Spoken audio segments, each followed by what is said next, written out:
regular features, regular features, regular features of show. Hey you, welcome to Regular Features, the podcast that is the same every week. No, stop it. We're not synced up, so we can't start harmonizing. It'll go fine. I have a presiding love of the feature, so much so that I come here every week and I fucking gob one out into a microphone, and I encourage my friends to do the same.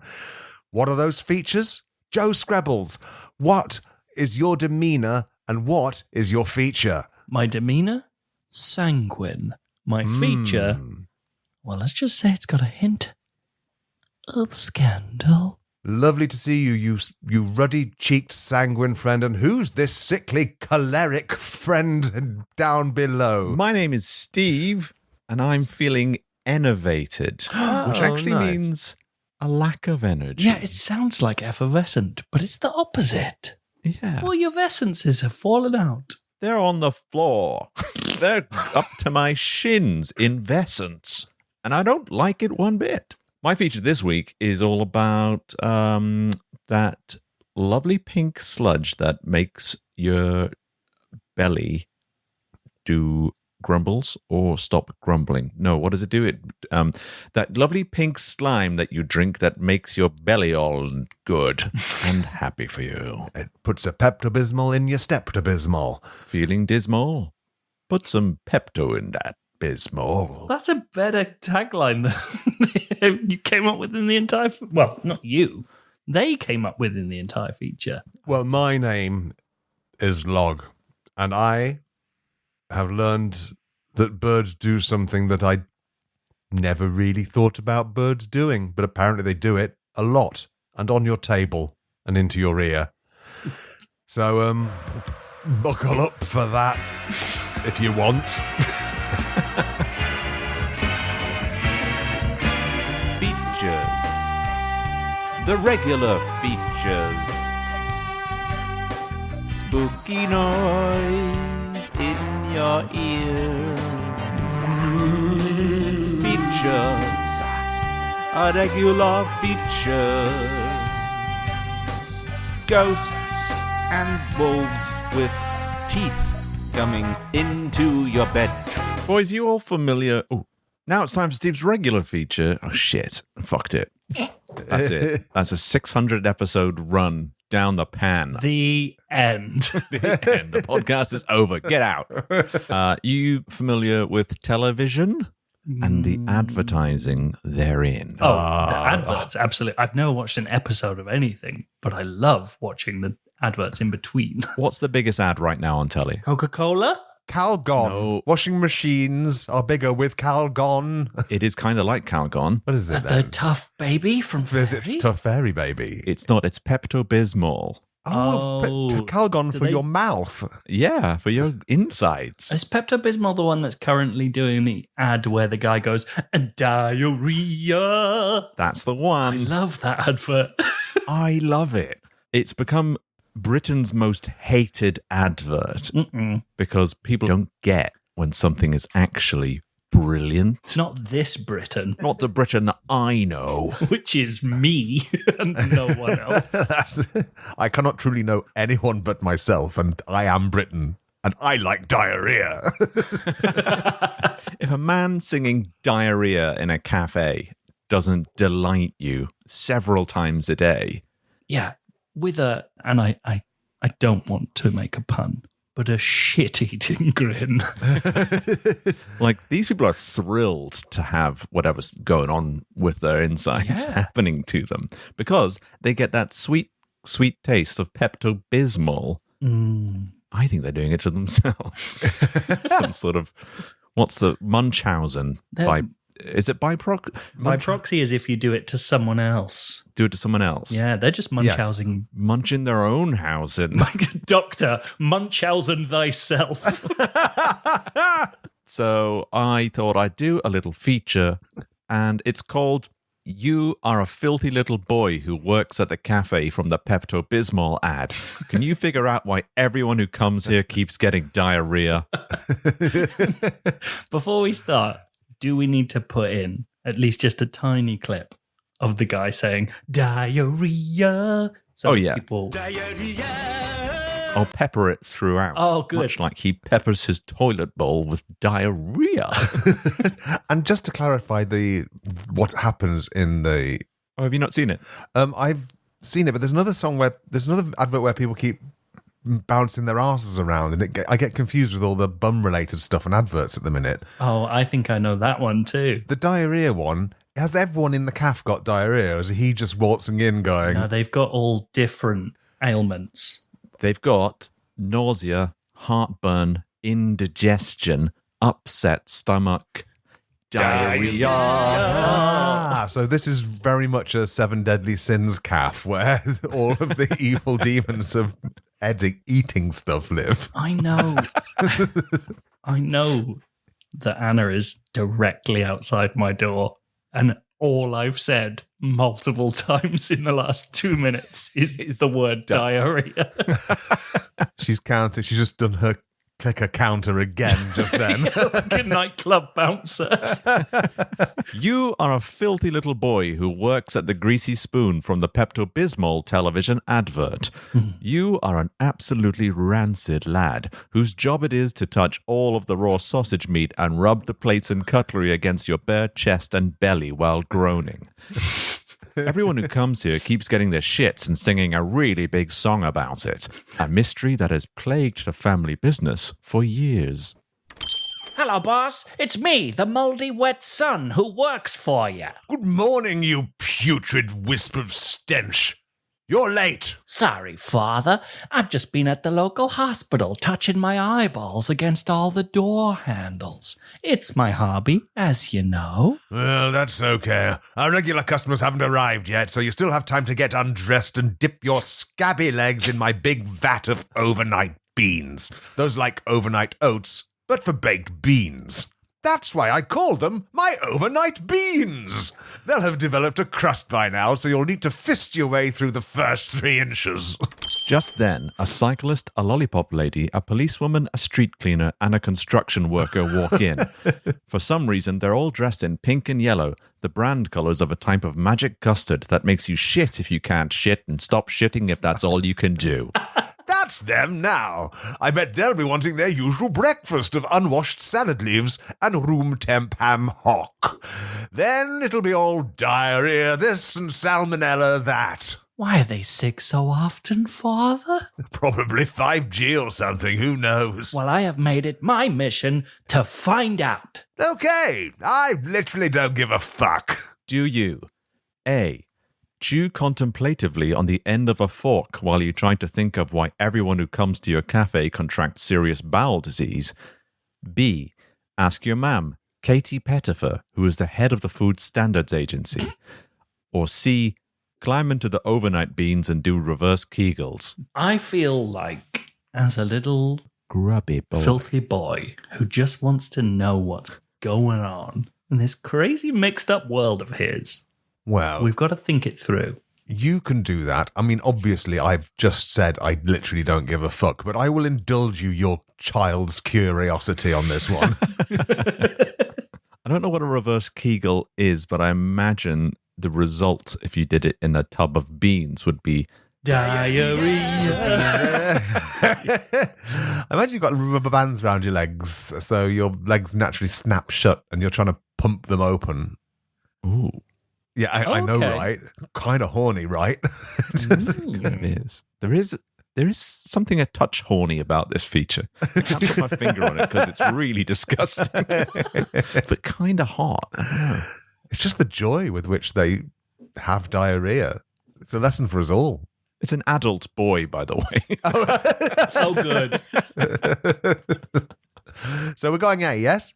Yeah. You grab a handful of clean forks from the cutlery tray. 1 to scratch your flaking scalp, 2 to hold up to your eyes and pretend you're in prison for being too handsome, and 1 to chew on contemplatively while holding a notepad.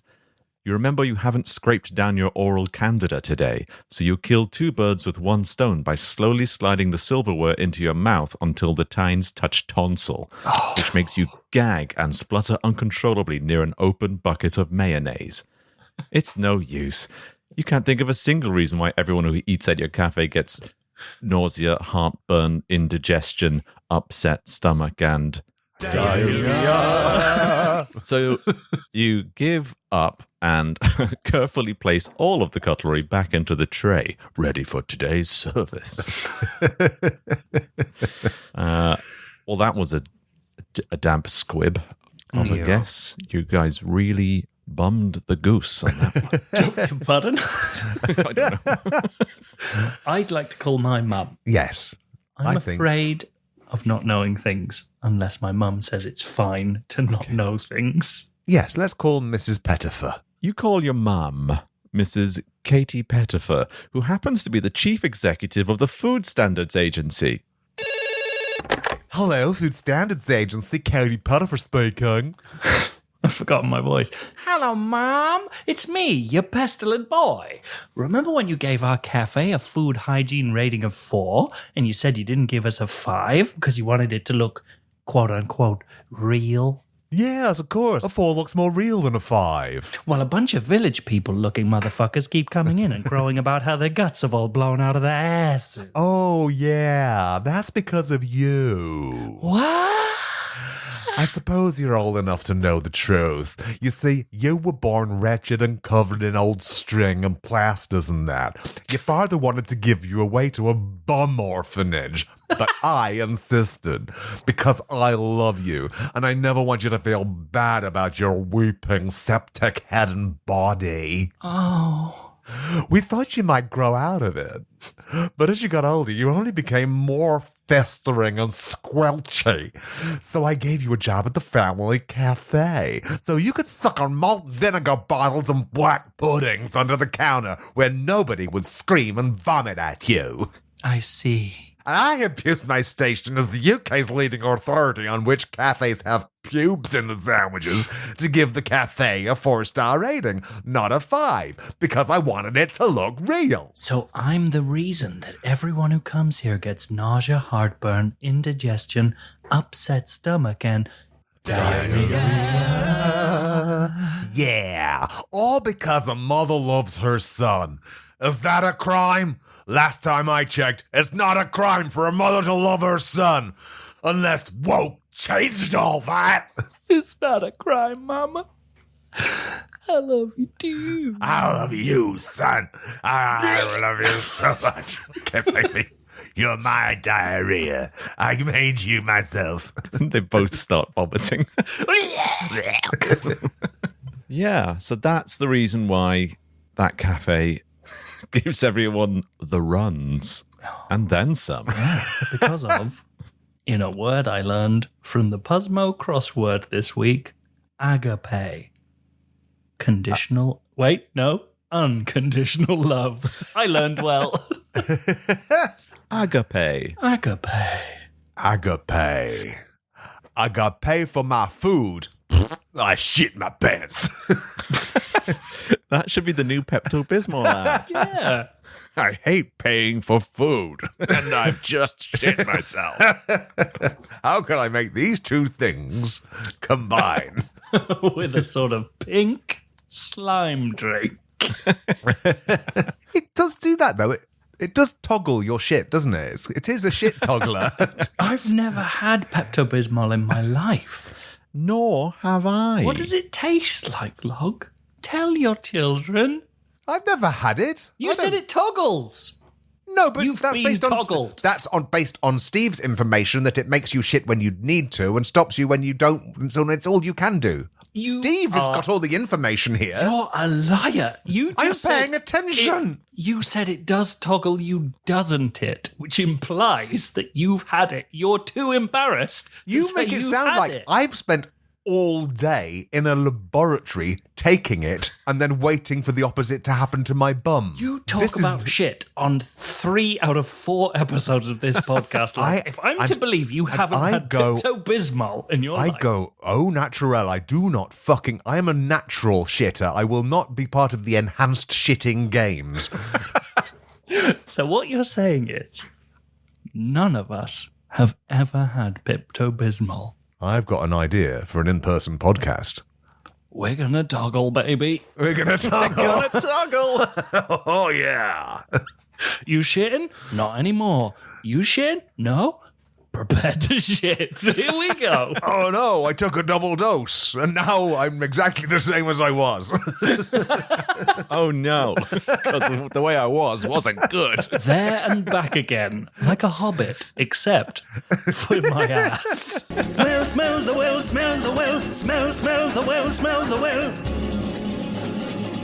Regular features, regular features. The podcast that is the same every week. Regular features, regular features. They will give you the B name that you seek. Oh, gentlemen. Oh, we about to be scandalized. Look around you. Can you see me? No, where are you? Oh, you can't see me. Pray look under your feet. Oh, is that you? Yes. It's a trapdoor if you be so kind as to swing it open for me. Squeak!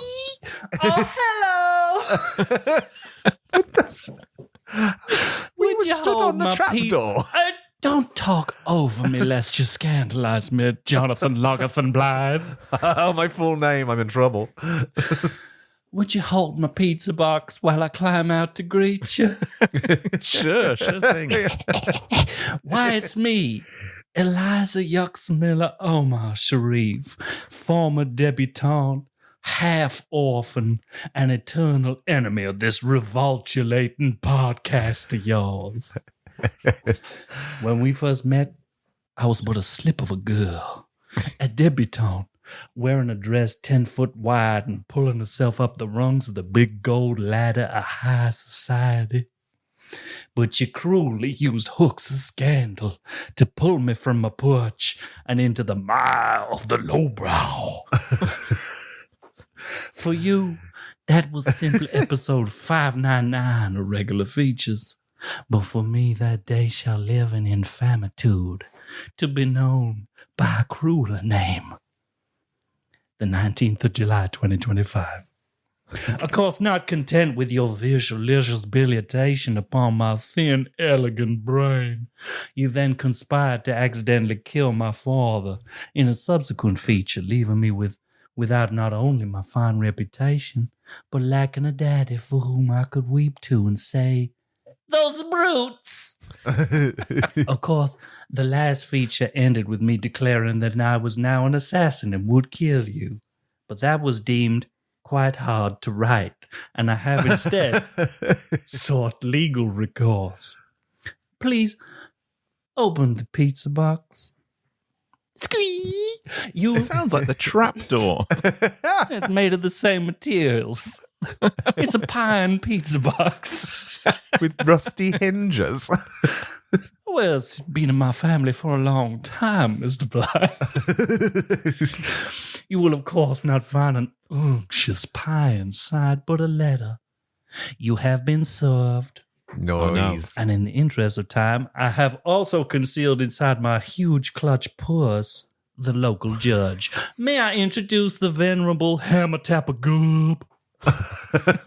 Your Honor.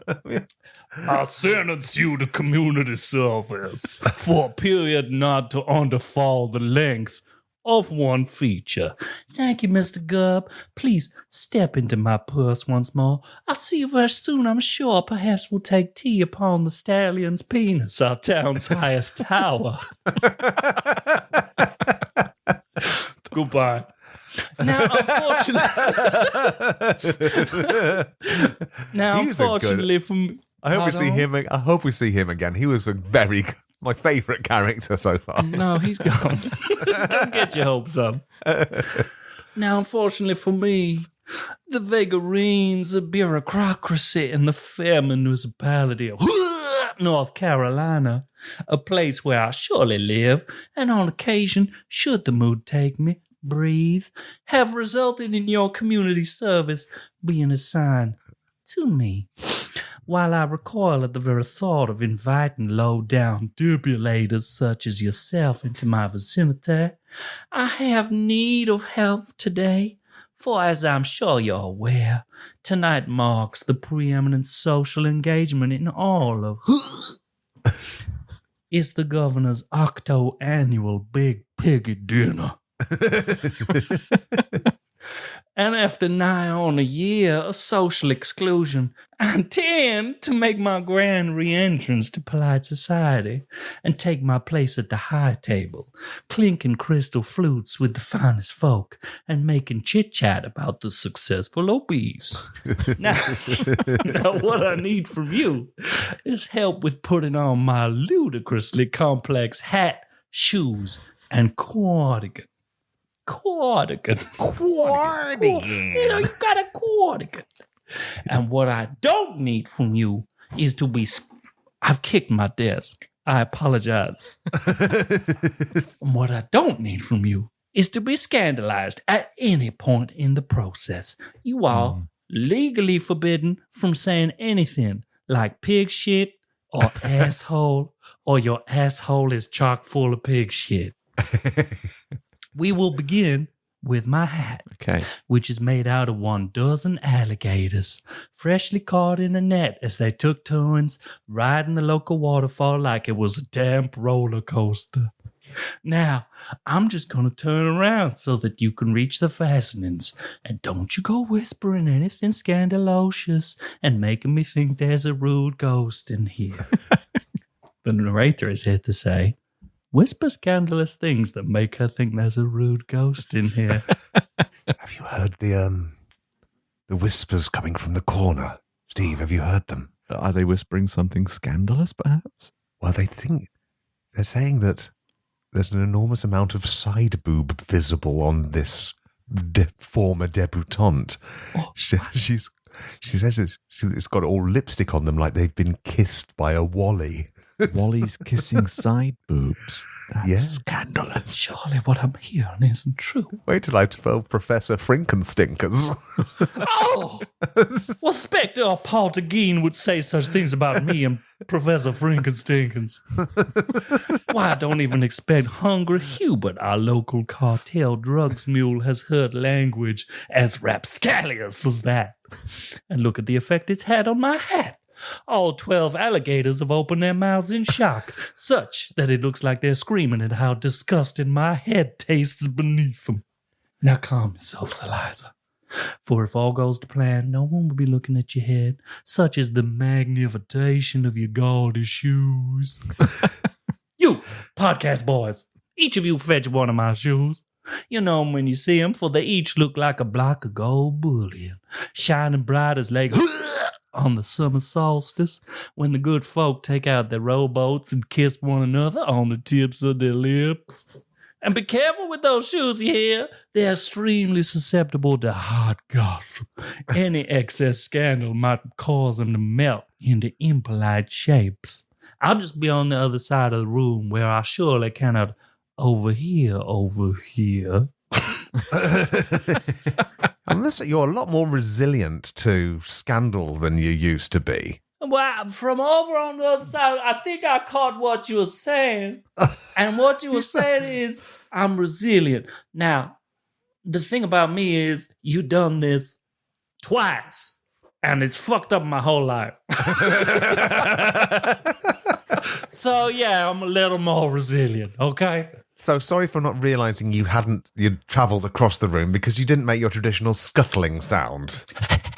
That was it, I'm also fitter than I used to be. The only reason I made it that time is because I had to do it twice.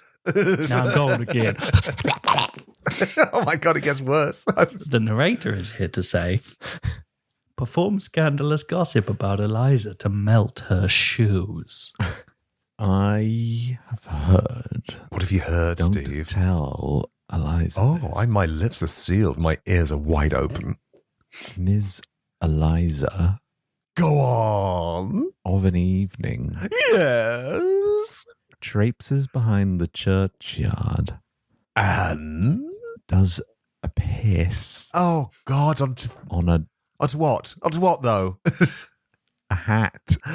An upturned hat. And then she puts the hat on the gravestones and laughs at the pissy bodies inside it. Saying you're dead and you've got a pissy hat on. Yeah, What are you and doing over And she there? draws a face on the thing, or the lips. She presses the lipstick on her side boob against it. What are you doing over there? It's taking an awful long time to fetch my shoes. Her fresh Wally Bring kissed them to me side at- boobs. Oh no. Bring them The to shoes me have at once. melted. Oh, my stars. What has happened? I don't know. Mere minutes ago, these were the finest shoes in all of... And now they have been gobbled and baubled into the shape of... And I hesitate to even say it out loud. A man's nuts. At least, if the diagrams I've seen in the Ladies' Almanac of Unwomanly Things attest to those shapes correctly. What nefarious spirits haunt my chambers so? Have you caught sight of anything?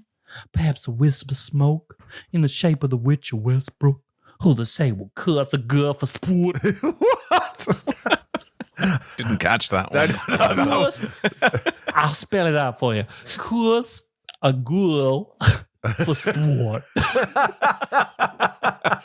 Got it. I simply don't have time to take my shoes to Johnny Haybell's Golden Cobblery. The big pig at dinner starts at the stroke of sundown, and the sun's stroking it as we speak. Quickly. Quickly. I must attend to my cardigan. Its unique nature may at least draw the stares of the ladies and gentlemen of the piggy jury and away from my repelentious top and tail. You two, release the levers. Clank. Yes, look at my cardigan, float from the rafters where it had once been secured. My most beautiful accoutrement, a whole cardigan made from a gossamer thin slice of horseflesh, cut from the back of Rodeo Jefferson, the largest bronco at the racing stables, who tragically died after I ordered that its skin be removed. Look at it catch the merest breeze as it floats towards my shoulders. Isn't it gorgeous? The narrator is here to say, shout horrible things at the cardigan while it floats down with such a force that it blows away. The knit on that cardigan is chunkier than my mum's vomit soup. Do it louder, says the narrator. Really make this audio clip. Foreskin. Foreskin. Cardigan for cunts. Whoa. You pigs! I clipped there. I clipped on request. You good-for-nothing slimes! It was you all along. My cardigan has blown out of the window and landed on the shoulders of my greatest rival, Jennifer. And look, she's walked directly into the governor's mansion with a smile on her face, as if to say, I will surely be at the high table, eating the pig's choicest flank tonight. I'm ashamed, yet I cannot fail to attend the big pig dinner, lest the governor's clerk announce me a no-show and the foul lips of Jennifer flap to declare me to be a spinster, a homebody, or a no-good half-orphan milk drinker. Know that you've ruined me once again. I will walk to the big piggy dinner, take my punishment. But don't you say anything to scandalize me one last time as I leave. You've shit yourself. Oh no, my nut shoes got bigger. Post-credit sequence. 3 hours later, in a secret lab underneath the mansion. I cannot believe my treatment. I wasn't even sat at the low table. I was declared the town piggy, and all the fine folks chased me around with a fork and said it was barbecue time. And it's all because of those scandalous regular features, boys. I will have my revenge when I finish my work on this. My battle mech. I love an epilogue where baddie's seeking revenge, and it's like, oh, they'll get what's coming to them as they slide their arm into a big robot gauntlet. That's what we're going for. Eliza's coming back with a mech. Unless I deem it too hard to write again for the third time. What if the mech's only weakness was scandal? I think there you go. It's written That's itself. actually really easy to write. I've done that loads of times. I'm sad that I'm happy. I'm small, but I'm doing fine. I'm lost, but I'm hopeful, yeah. I'm green, but I'm see-through. I'm wet, but I'm somehow dry. I shake when I wobble, baby. And what it all comes down to is that all a jelly boy can do is jiggle and spin. 'Cause I got no skin or muscle, and my bones are made out of gelatin.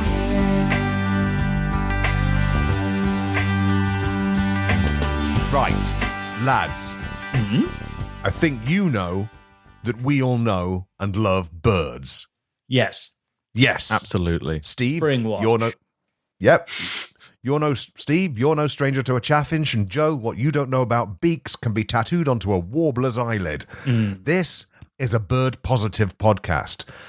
It's also a sex-positive podcast, in that most of us positively ignore the subject because it's gross, and one of us, hello, is more amused than he is aroused by it. But in theory, we do approve of people kissing and all that. So you can imagine my response when I read this headline in The Guardian, the newspaper I hate the most because I was once naive enough to like it. Masturbation among birds is natural and should not be punished. Fair enough, I thought. I'm not sure that's something that needs an article. It feels more like a nice banner in a parade. But over the course of the next few hours, I began to worry. Who is that article talking to? I'm not the target demographic. I only just found out birds wank, and this headline seems to take that knowledge to be self-evident. Is the article written at parents of teenage herons? Absurd, they are wading birds. The newspaper would float downstream. It is clearly written to someone who has the power to punish birds. Is The Guardian writing articles at God? God. This feature just blew wide open. I don't know what this is going to be about anymore. There's nothing for it, lads. I'm going to have to do the unthinkable and go back and read the article. And now I'm sorry to say that it is one of those reads where every sentence raised more questions than it answered. And in case you were getting excited about the format, Joe, I am just going to read the article and respond to it bit by fucking bit. It's one of my favourite formats. Let's go. Got to find a voice to do so you can distinguish article from me. So I think for the article, I'll talk in my voice, and for my response to it, I'll just scream incoherently. Do you think? Cool. No, yeah. I'll do a funny voice for the article. Yeah, really just undermine the article by doing a stupid voice. Ooh, an article, an investigation into acts of self-pleasure amongst parrots. No, that's not so it's so annoying. I've got to keep it listenable. An investigation into acts of self-pleasure amongst parrots and other birds has reached a climax, with the results providing welcome relief for vets and researchers, not to mention the birds themselves. First of all, not sure I like your tone here, The Guardian. I came here to urgently address a cloaca in my knowledge, and I get the feeling you're making light of this whole situation. It is salacious and unappetizing. It is enough to scandalize a debutante, if you don't mind me saying so. Please respect my curiosity. I went into a voice then. I've got to swap back. Fuck. Oh, God, there's 3 voices already. Bird keepers are often advised to discourage and even punish birds for masturbating. Are they? By who? What is the difference between me and a keeper of birds that no one has told me to punish a wanking bird? How am I a man who eagerly looks up metotomies and gay necroducts, oblivious to the fact that birds wank, let alone the culture of shame that surrounds it? I have never felt more disconnected from a world I purport to be a part of. But the study found that the activity was more common in the wild than in captivity, with researchers concluding it is part of a bird's natural behaviour. From this information, I gather that until now, until this article was written, we've assumed that birds having a big wing wank was a result of there being nothing else to do in captivity. And our civilized answer to that situation was to take wanking away from them. They go insane. That's it. The report's authors urged vets to reassure worried owners that their antics are not harmful. And purely as an aside, I'm not keen on the double standards here of describing wanking as an antic, because when I finesse a dry hump on the mannequins at Zara, it's not reported as an antic or charged as one. And warned that efforts to intervene, which range from removing perches to hormone treatment and surgery, could be far more damaging. My God, this just feels fucking barbaric. A perch is the bare minimum bird furnishing. And surgery is just Klaus Barbie shit. Just off the top of my head, here's 3 less horrible things to do to stop birds masturbating, if stop birds masturbating you must. 1. Fill their cage with pictures of really old birds using walking frames to get about. 2. Dress up as a bird, put one wing on your hip and wag the other wing disapproving at them, if they start to wank, that is. Otherwise, just wave, like say hello. And 3, whenever they start, copy them and say, "Oh, that's you, that is. That's you wanking. That's what you look like, having a big wank." Does it even look like? We'll find out later in the article. Do we actually? Yeah, it was a long read. But I'm glad that you asked that, because that's something to look forward to while I fucking fight through this article. Our big finding is that masturbation is not a negative response to captivity, said Dr. Chloe Hayes. No, it's a positive response to thinking about big juicy cloacas. And also, nice that the doctor is called Chloe Hayes, like someone is trying to stop her saying cloaca. A scientist should not be giving a quote where they're saying the big finding. That's such informal. It should be our major finding or our ultimate finding. The big finding. That sounds like something I'd write. The big sentence that we send to newspapers hoping that they'll put it as a headline is, "Wanking's great for birds. Stop pushing them." Hitting them with a rolled up newspaper. On the tip of their beak. This is widespread in birds, and we've found it a perfectly natural and healthy behaviour that's a part of their repertoire of sexual behaviours. Repertoire! Now I'm actually in awe of birds, because one thing I've managed not to do in my life is develop a repertoire of sexual behaviours. I'm sorry, Log, that this podcast really attests to the opposite. That is all fancy musings and not activities, Joe. I mean, for instance, I've thought about having a biscuit, during, but have been deterred by the idea that my partner du soir might say, "Are you eating a biscuit?" And I wouldn't be able to work out from their tone whether they were annoyed that I was eating a biscuit or wanted a biscuit themselves. So I'd say, "No," and they'd be really put off by my lack of confidence in my own desires. And birds don't seem to have any of that shit going on. It sounds great. They do love crackers, though. Yeah, and they say they do. They say they want them. Yeah. They never say they like them. Oh, God. That's really dark. Researchers historically tended to assume birds either did not masturbate or only did so under stress of captivity. So I asked Google whether masturbation is a stress response. I put my fingers in my eyes and went la la la over the AI summary and diligently followed a link to a real website, Medical News Today, which confirms that in humans, yes, masturbation releases oxytocin, serotonin, prolactin and adrenaline, all of which make you feel, in the words of 1970s scientists, groovy. The negative effects listed are limited to feeling bad because God's watching and chapped skin flaps, neither of which seem to appear our godless feathery chums. It sounds like a win-win for the wanking waders. But Hayes said the behaviour is quite common and distinctive. "I had a pet cockatiel that masturbated all the time," she said. "And if you have ever seen a bird masturbate, you absolutely know what that bird is doing." And I'm sure that's because birds lock eye with you and affect an air of profound purpose while they masturbate. You know it because they're communicating it with every hollow bone in their fruity little bodies. Also, they say wank, wank, wank while they do it and scream fuck when they come. I can imagine a rook doing that. Yeah. Wank, wank, wank, wank, wank. Just, Right on the head of a beefeater. The team surveyed bird experts and online communities of bird keepers, breeders, and enthusiasts and combined their accounts with others published in scientific literature. In total, they collected data on 120 bird species, captive and wild. Wild, baby. Captive and Wild. That's the name of the VHS. Now, that's a dream job, going around asking people about their wanking birds, and hopefully that is foreshadowing. Avian onanism is widespread among species, including parrots, ducks, turkeys, and chickens, and more common in the wild than in captivity, the survey found.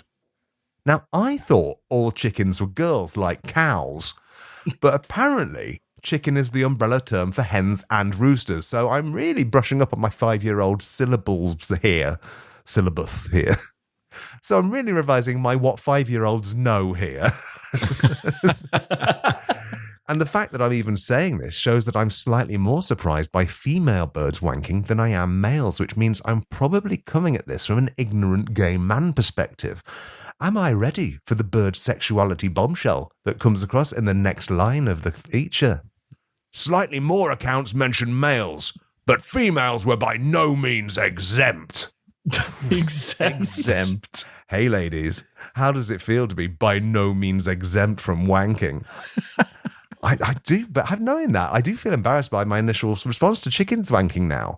Although, in my defense, my failure to imagine women birds having a wank is made less implicitly sexist when I explain to you that up until this point, I think I've been imagining man birds wanking by curving their wings around and touching the tips of their longest wing feathers on a small human penis that only appears when they're aroused. Yep. Same. Exactly it, yeah. I kind of imagine the bird's penis to be... When I was very young, I saw my rabbit's penis. No. And it was like a pink party horn unfurling. Did it make the same sound? 2 questions. What was your rabbit called, and was it like a party horn? Oh, I've forgotten the name of my dead rabbit. Oh, of course he's dead now. It's been 30 years. And he had it curled up and then like unfurled, like he was rolling out the pink carpet. Oh my God. Like a tiny Oscars. Right. Was that your rabbit's name? Tiny Oscar. Tiny Oscar. Typically, males would be rubbing quite vigorously on their perch, a toy, or a twig, or on their owner's hand, foot, or shoulder, Hayes said. Females tended to lift their tail and back onto convenient objects. Convenient. Yeah, like a dildo with a plunger on the back of it that you stick to the wall in the shower so you can imagine getting fucked by a house. Yeah, it's nice to have some common ground with hens. This activity was sometimes accompanied by wing flapping and vocalizations not typically heard from the birds. Yes, they say wank, wank, whack and chant fuck when they come. We've been through this bit. Asked if they showed any signs of self-loathing or Catholic guilt, Hayes thought not. I don't want to say satisfied, but they do look different after they finish. It's obviously doing something for them. Well, congratulations to Hayes there for fielding a ridiculous question about Catholic guilt with more dignity than it deserved. Right, that's such a weird question. I genuinely thought you'd just forgotten to change accent. I can't believe that's in the article. If I was the journalist in that situation, I would have pressed hard on how the birds looked different after they had finished. Did they step away from the balled-up tissue they'd just hammered a tiny packet into, as though to say, "Oh, look away, please, this is not who I am. I cannot abide these moments when the bodily imperative subjugates my soul." It's Wolf Blitzer. It's more, I thought it was French, but no, it was Wolf.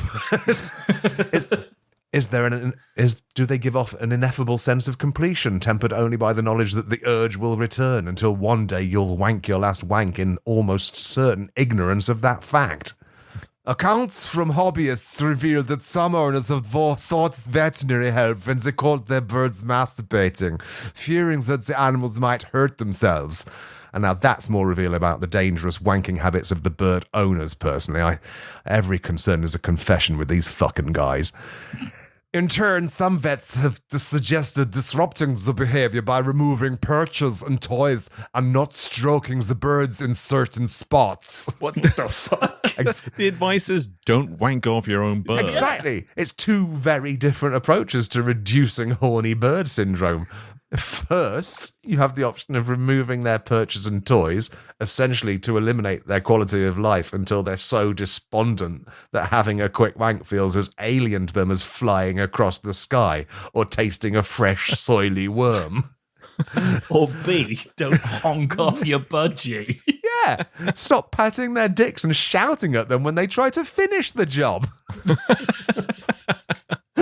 In really extreme cases, vets would give the birds drugs or hormonal therapies to stop them doing this. There have even been cases of surgery to completely de-sex birds, which is bonkers. just to be clear, the article's author is now gone German, French. I've just settled on a voice I can do consistently, and Wolf Blitz is that. Okay, right. What I want to know is, how do you de-sex a bird? It is a question that Lady Macbeth asks herself of dark supernatural forces at a crucial scene in the play to give her the masculine cruelty required to perform the unspeakable deed. In her mouth, it is a heart-wrenching appeal against her own nature. When applied to birds, it's bonkers.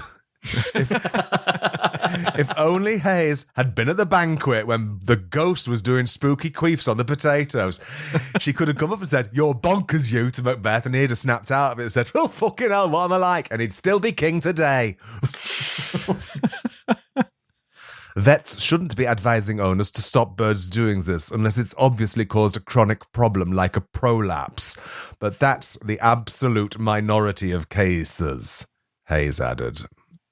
Now, that one came out of left field for me, and I had to decide, am I ready to image search prolapsed cloaca? Jesus Christ. I tentatively typed the words into the search bar. A range of options are suggested to me. A top 10 list of animals most likely to suffer a prolapsed cloaca whilst in the care of an online human. I am now looking at a matrix of sweaty red balloons, and I am no longer enjoying writing this feature. Please, if there is a bird you love in your life, I hope it lives to a healthy age, and I pray that it doesn't wank itself inside out into your ear. Oh my God. The study's findings have been published in the Journal of Ecology and Evolution. Dr. Anna Bastow, a vet at the University of Lancashire who was not involved in the study, said the report would help vets give better advice to bird owners. This research is pivotal and will be a step towards achieving a more holistic understanding of why and how birds behave the way they do. The fact I'm giving more time to the article now, unbroken time to the article, is probably a testament to how ill I still feel from looking at prolapsed cloacas. But that presupposes that there's so many people going to their vets saying, "My bird can't stop jacking it in my house." I do love that Dr. Anna was like, could you put it in the paper that I was not part of this study? Yeah. The University of Lancashire would not like it if they found out that I'd been spending all my grant money watching crows fuck themselves. Dr. Matilda Brindle, an evolutionary biologist at Oxford University and the study's co-author, she doesn't get escape, says the work added to a growing body of literature that highlighted how non-reproductive sexual behaviours occurred across the animal kingdom. I'm bored of responding and reading to this now, but I'm so near the end of the article that it feels ridiculous not to finish. But I do like the use of the phrase growing body in there. It makes me think of an inflating penis. I was going to point out the exact same thing. Thank you, Steve. Yeah. I bet she didn't even know she was making a pun. No, I bet it's just that people who get involved in academic studies, they say growing body of literature without a second thought, don't they? It's not, they wouldn't be thinking about a budgie with a rock hard dick and an inclination to jack it. The fact that masturbation seems to be even more common in wild birds than those in captivity has huge implications for their welfare, especially given that folk husbandry often advises bird keepers to discourage or punish this behaviour, sometimes even resorting to surgery or hormonal interventions, Brindle said. And that's where we find out what the fuck's been going on. It's folk husbandry. It's just, they're basically saying it's an old wives' tale amongst twats who breed parrots. So yeah, found it out. So I'm on a crusade against folk husbandry now. Yeah, and the foreshadowing thing I referred to at the beginning was like, you know that we have a reader who is a keen bird keeper, a bird enthusiast, and also has videos on her phone of her budgie ruining a game of Pandemic by wanking on all the pieces. I knew everything apart from the last bit. I've asked her whether she wants to do an interview. She seems up for it, but she says that she'd want to have you, Steve, doing the voice in what seems to me to be a very much reversal of the Troubles situation. Jerry Adams talking from the perspective of a distressed bird owner. What you see, that is regular features, same every week. What you see, well, would you like a B-name? Of course you would. Well, that's it for this week's episode of the Regular Features podcast. If you liked the podcast, you can go to patreon.com/regular features and help us out by donating an amount of your choosing per episode, £2 or more per episode. And we will take your human name, send it back to its home planet, and replace it with an alien bee name. Which will have infinite power under the yellow sun. Exactly. Could you please give a bee name to the following new patron? A bee name, please, for Brammers, friend of the pod. And a real life friend, Brammers. Brammers is I'll tell you how good a friend Brammers is. When I am out of freeze streak saves on Duolingo, Brammers is always there with the freeze streak save thing. And I know it only costs him 20 gems to do that, but the fact that Brammers is thinking of me in these moments is just special to me, and I just want to apologise, Brammers, that I am an absolute piece of shit when it comes to replying to WhatsApp messages. That's because you write long messages and I want to reply in kind, but I'm often... Log, that's enough. What is going on? This is your B name. What's happened to Duolingo? All this crazy stuff. Free streaks. I bet I know what that owl's up to. Wanking. Face down on the ground in a graveyard. Just jerking it while people's hot streaks get... Scrap that. He's working on a hot streak of his own. Yes. And there's no saving it. So a real special bee name for a real special Brammers, please. The Battle of Hastings. We are onto something. Wow. With that. One. The Battle of Hastings. The Battle of Hastings. 10 stinky stings. Stinky stings. 10 stinky stings. The Battle of Hastings. And stinkies. That is a great bee That's name. Gold Star, baby. Yeah, that's it. That's one that... Why haven't we thought of that one before? And that makes me think there's probably a treasure mine of equally gold star bee names that we've yet to discover. And we should stay William here of all Normanby. Harold Hivedrada. The B.O. Tapestry. All right, stop it now. Brammers, your bee name is 10 Stingy Stings. 10 Stingy Stings. The Battle of Hastings. Pronounced the Battle of Hey Stings. My favourite. If you'd like your own bee name, patreon.com/regular features.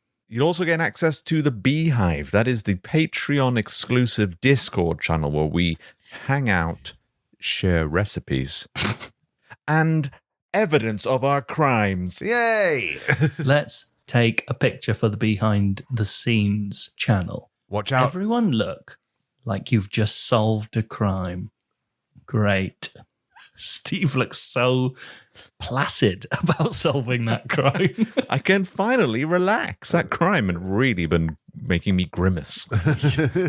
We'll be back next week with another episode. We do these weekly, you know. Yeah, that's a solid gold guarantee. You're getting an episode every week. And I put my name to it. What's your name? You're doing a voice. What's your name? Steve. Regular features.